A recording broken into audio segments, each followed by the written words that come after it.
ഐസ്ക്രീമൊന്നും ചേർക്കാതെ same ടേസ്റ്റിലൊരു fruit salad ചെയ്ത് നോക്കിയാലോ?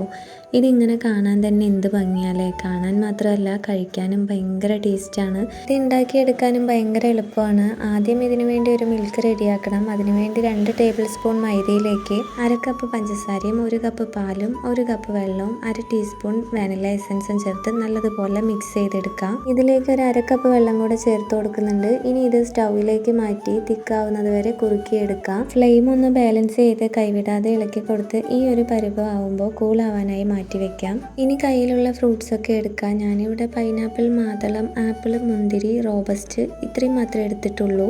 എത്രത്തോളം ഫ്രൂട്ട്സ് കൂടുന്നോ അത്രത്തോളം ടേസ്റ്റി ആയിരിക്കും. ഇതുപോലെയാണ് ഫ്രൂട്ട് സാലഡ് നിങ്ങൾ ചെയ്തെടുക്കുന്നതെന്നുണ്ടെങ്കിൽ പിന്നെ ഇതുപോലെ മാത്രമേ ചെയ്തെടുക്കൂ. മക്കൾക്കും ഒരുപാട് ഇഷ്ടമാവും ഈ ഒരു ഐറ്റം.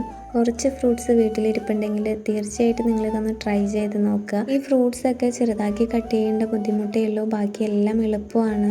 മാതളം കഴിക്കാൻ ഒരുപാട് ഇഷ്ടമാണെന്നുണ്ടെങ്കിലും അത് കട്ട് ചെയ്യാൻ ഒട്ടും ഇഷ്ടമല്ല. ഒന്നാമത്തെ കയ്യിൽ കറയാവും, പിന്നെ അത് പൊളിച്ചെടുക്കാനുള്ള ബുദ്ധിമുട്ടും. ഇതിങ്ങനെ കാണാൻ തന്നെ എനിക്ക് ഭയങ്കര ഇഷ്ടമാണ്. തിളങ്ങി നിൽക്കുന്നത് കാണുമ്പോൾ കഴിക്കാനേ തോന്നില്ല.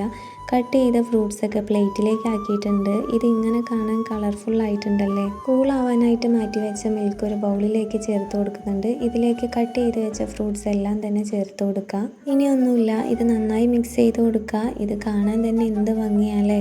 ഇത് കാണാൻ മാത്രമല്ല കഴിക്കാനും അടിപൊളി ടേസ്റ്റാണ്. പിന്നെ ഈ ഒരു ടൈമിൽ മധുരം കുറവായിട്ട് തോന്നുകയാണെന്നുണ്ടെങ്കിൽ കണ്ടൻസ്ഡ് മിൽക്കോ അല്ലെങ്കിൽ പഞ്ചസാരയോ ചേർത്ത് കൊടുക്കുക. പിന്നെ ഈ മിക്സിങ് കണ്ണിന് കുളിർമയേകുന്ന ഈ കാഴ്ചയാണിത്. എത്ര മിക്സ് ചെയ്തിട്ട് എനിക്ക് മതിയാവുന്നുണ്ടായിരുന്നില്ല. ഒരുപാട് നേരം ഇതിൽ ഞാൻ മിക്സ് ചെയ്ത് കളിച്ചിട്ടുണ്ടായിരുന്നു. ഇനി ഇത് ഫ്രിഡ്ജിലേക്ക് മാറ്റി തണുപ്പിച്ച് കഴിക്കുക. എനിക്ക് ക്ഷമയില്ലാത്തത് കൊണ്ടും വീഡിയോ എടുക്കേണ്ടത് കൊണ്ടും ഞാൻ ഇപ്പം തന്നെ ബൗളിലേക്ക് ആക്കി ടേസ്റ്റ് ചെയ്ത് നോക്കാമെന്ന് കരുതി. അപ്പോൾ ഇന്ന് മൊത്തത്തിൽ കളർഫുൾ ആയിട്ടുണ്ടല്ലേ. ഇത് കാണുന്നത് പോലെ കഴിക്കാനും അടിപൊളി ടേസ്റ്റാണ്.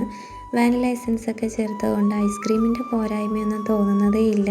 ഇതിൻ്റെ മിൽക്കും സൂപ്പർ ടേസ്റ്റാണ്. അപ്പോൾ വീഡിയോ ഇഷ്ടമായാൽ ലൈക്ക് ചെയ്യുക, കമൻറ്റ് ചെയ്യുക, ഷെയർ ചെയ്യുക, സബ്സ്ക്രൈബ് ചെയ്യാത്തവർ സബ്സ്ക്രൈബ് ചെയ്യുക. അപ്പോൾ ഓക്കെ, ബൈ.